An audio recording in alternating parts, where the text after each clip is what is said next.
ಆತ್ಮೀಯ ಬಂಧುಗಳೇ, ಶ್ರೀರಾಮಚರಿತ ಮಾನಸ ಸುಂದರಕಾಂಡ ಇದರಿಂದ ಇವತ್ತು ಚೌಪಾಯಿಗಳು ಮತ್ತು ದೋಹೆಯನ್ನು ತಿಳ್ಕೊಳ್ಳೋಣ. ಸಕಲ ಚರಿತ್ ತಿನ್ಹ ದೇಖೆ ಧರೆ ಕಪಟ ಕಪಿ ದೇಹ ಪ್ರಭು ಗುಣ ಹೃದಯ ಸರಾಹಿ सरनागत पर नेह प्रगट बखानहि राम सुभाऊं अति सप्रेम गा बिसरी दुराऊं रिपु के दूत कपिन्ह तब जाने सकल बांधी कपीस पही आने कह सुग्रीव सुनहु सब बानर अंग भंग करी पठवहु निसिचर सुनी सुग्रीव बचन कपि धाये बांधी कटक चहु पास फिराये बहु प्रकार मारन कपि लागे दीन पुकारत तदपि न त्यागे जो हमार हर नासा काना ते ही कौसलाधीस के आना सुनी लक्ष्मण सब निकट बोलाये दया लागी हंसी तुरत छोड़ाये रावण कर दीजहूँ यह पाती ಲಕ್ಷ್ಮಣ ಬಚನ ಬಾಚು ಕುಲಘಾತಿ. ಇವು ಚೌಪಾಯಿಗಳು ಮತ್ತು ದೋಹೆ. ಈಗ ಇದರ ಅರ್ಥವನ್ನು ತಿಳ್ಕೊಳ್ಳೋದಕ್ಕೆ ಪ್ರಯತ್ನ ಮಾಡೋಣ.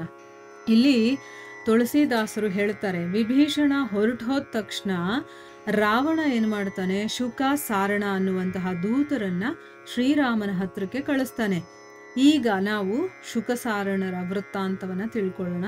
ಆ ಇಬ್ರು ದೂತರು ಯಾರು, ಶುಕ ಮತ್ತೆ ಸಾರಣ, ಇಬ್ರು ಕೂಡ ಏನ್ ಮಾಡಿದ್ರು, ವಾನರರ ರೂಪವನ್ನ, ಅಂದ್ರೆ ಈಗ ಅಲ್ಲಿಗೆ ಹೋಗ್ಬೇಕು, ಅವರ ಸೈನ್ಯದ ಒಳಗಡೆ ಹೋಗಿ ಸೇರ್ಕೋಬೇಕು ಅಂತಂದ್ರೆ ರಾಕ್ಷಸರ ಹಾಗೆ ಹೋದ್ರೆ ಸೇರ್ಕೊಳಕ್ಕಾಗಲ್ವಲ್ಲ, ಅದಕ್ಕೆ ಏನು ಮಾಡ್ತಾರೆ, ವಾನರರ ರೂಪವನ್ನ ಧರಿಸ್ಕೊಂಡು ಜರಗದಂತಹ ಎಲ್ಲಾ ಲೀಲೆಗಳನ್ನ ಗಮನಿಸ್ತಾ ಇದ್ದಾರೆ. ವಿಭೀಷಣ ಹೊರಟಿದ ತಕ್ಷಣ ಕಳಿಸ್ತಾನಲ್ವಾ, ಸೊ ವಿಭೀಷಣನ ಹಿಂದಿಂದನೇ ಅವ್ರು ಹೋಗಿರ್ತಾರೆ.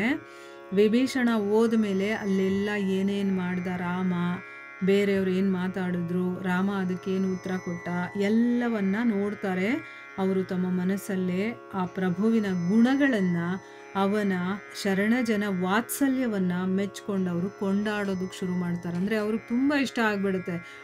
ವಿಭೀಷಣ ತನ್ನ ಶತ್ರುವಿನ ತಮ್ಮ ಆದರೂ ಕೂಡ ಅಲ್ಲಿ ಬಂದಿದ್ದಾನಲ್ಲ, ಅಂದರೆ ತನ್ನ ಶರಣಾಗತಿಗೆ ಯಾರು ಬಂದರೂ ಕೂಡ ಅವನು ವಾತ್ಸಲ್ಯದಿಂದ ನೋಡ್ಕೊಳ್ತಾನೆ. ಈ ರೀತಿ ಅವನ ಗುಣಗಳನ್ನೆಲ್ಲ ಅವರು ಹೊಗಳೋದಕ್ಕೆ ಶುರು ಮಾಡ್ಕೊಳ್ತಾರೆ ಒಬ್ರಿಗೊಬ್ರು. ಕಪಟ ವೇಷದಲ್ಲಿದ್ದರೂ ಕೂಡ ಅವರು ಅತ್ಯಂತ ಪ್ರೀತಿಯಿಂದ ಶ್ರೀರಾಮನ ಸ್ವಭಾವವನ್ನು ಬಹಿರಂಗವಾಗಿ ಹೊಗಳೋದಕ್ಕೆ ಶುರು ಮಾಡ್ತಾರೆ. ಅಂದರೆ ಅವರು ಈಗ ವಾನರರ ಹಾಗೆ ವೇಷ ಹಾಕ್ಕೊಂಡು ಸೈನ್ಯದಲ್ಲಿದ್ದರು, ಆ ವಾನರರ ಜೊತೆ ಇವರು ಇದ್ರು. ಯಾವಾಗ ಅವರು ಬೇರೆ ವೇಷದಲ್ಲಿದ್ದರೂ ಕೂಡ ಪ್ರೀತಿಯಿಂದ ಅವರು ಆ ರಾಮನ ಗುಣಗಳನ್ನು, ಅವನ ಸ್ವಭಾವವನ್ನು ಜೋರಾಗಿ ಅವರು ಹೊಗಳೋದಕ್ಕೆ ಶುರು ಮಾಡ್ತಾರೆ. ಆ ತನ್ಮಯತೆಯಲ್ಲಿ ಏನಾಯಿತು, ಅವರು ವಾನರ ರೂಪವನ್ನು ಮರೆತು ಹೋಗಿ ನಿಜ ರೂಪ ಅನ್ನೋದು ವ್ಯಕ್ತವಾಗ್ಬಿಡುತ್ತೆ. ನೋಡಿ, ಭಗವಂತನ ಗುಣಗಾನ ಮಾಡಿದಾಗ ನಮ್ಮಲ್ಲಿ ಏನೇ ಕಪಟತನ ಇದ್ರೂ ಕೂಡ ಎಲ್ಲ ಹೊರಟೋಗುತ್ತೆ. ಅದಕ್ಕೋಸ್ಕರನೇ ಅವರು ಇವಾಗ ವಾನರ ರೂಪದಲ್ಲಿದ್ರಲ್ಲ, ಅದರಿಂದ ಅವರು ರಾಕ್ಷಸ ರೂಪಕ್ಕೆ ಬಂದ್ಬಿಡ್ತಾರೆ. ಅದರಿಂದ ಇವರು ಶತ್ರುವಿನ ದೂತರು ಅಂತ ತಿಳ್ಕೊಂಡಂತಹ ವಾನರರು ಏನು ಮಾಡ್ತಾರೆ, ಅವರನ್ನು ಬಂಧಿಸಿ ಸುಗ್ರೀವನ ಹತ್ರ ಕರ್ಕೊಂಡು ಬರ್ತಾರೆ. ಆಗ ಸುಗ್ರೀವ ಏನು ಮಾಡ್ತಾನೆ, ವಾನರರೇ, ಈ ರಾಕ್ಷಸರ ಅಂಗಭಂಗ ಮಾಡಿ ಇವರನ್ನು ಕಳಿಸಿ, ಅಂದರೆ ಎಷ್ಟು ಅವರಿಗೆ ಹಿಂಸೆ ಕೊಡೋಕ್ಕಾಗುತ್ತೋ ಆ ರೀತಿ ಹಿಂಸೆ ಕೊಟ್ಟು ಕಳಿಸಿ ಅಂತಂದ್ಬಿಟ್ಟು ಆದೇಶವನ್ನು ಕೊಡ್ತಾನೆ. ಸುಗ್ರೀವನ ಮಾತನ್ನು ಕೇಳಿದ ತಕ್ಷಣ ವಾನರ ವೀರರು ಅವರನ್ನ ಬಂಧಿಸಿ ಸೈನ್ಯದ ಸುತ್ತಲೂ ಕೂಡ ತಿರುಗಾಡಿಸ್ತಾರೆ. ಆಮೇಲೆ ಏನು ಮಾಡ್ತಾರೆ, ಅವರನ್ನ ಅನೇಕ ರೀತಿಯಲ್ಲಿ ಹೊಡೆಯೋದಕ್ಕೆ ಶುರು ಮಾಡ್ತಾರೆ. ಅವರು ದೀನರಾಗಿ ಅಂಗಲಾಚ್ತಾ ಇದ್ರು, ಅಂದರೆ ಬೇಡ್ಕೊಳ್ತಾ ಇದ್ದಾರೆ, ನಮ್ಮನ್ನೇನು ಮಾಡಬೇಡಿ, ಬಿಟ್ಬಿಡಿ ಅಂತಂದ್ಬಿಟ್ಟು. ಆದರೂ ಕೂಡ ವಾನರರು ಅವರನ್ನು ಬಿಡಲಿಲ್ಲ.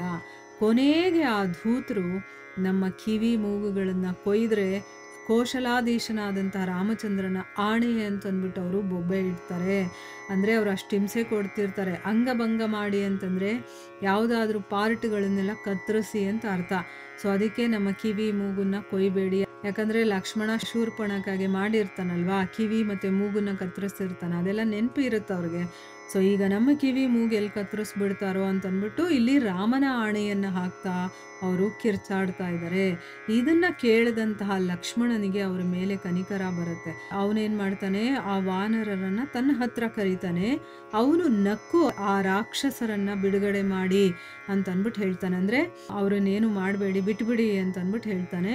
ಆಮೇಲೆ ಅವ್ರಿಗೆ ಹೇಳ್ತಾನೆ, ರಾವಣನ ಕೈಗೆ ಈ ಪತ್ರವನ್ನ ಕೊಟ್ಟು, ಎಲೆ ಕುಲಘಾತಕನೇ, ಲಕ್ಷ್ಮಣನ ಸಂದೇಶವನ್ನ ಓದು, ಈ ರೀತಿನೇ ಅವನ ಹತ್ರ ಹೋಗಿ ಹೇಳಿ ಅಂತ ಅಂದ್ಬಿಟ್ಟು ಲಕ್ಷ್ಮಣ ಆ ದೂತರಿಗೆ ಹೇಳ್ತಾನೆ.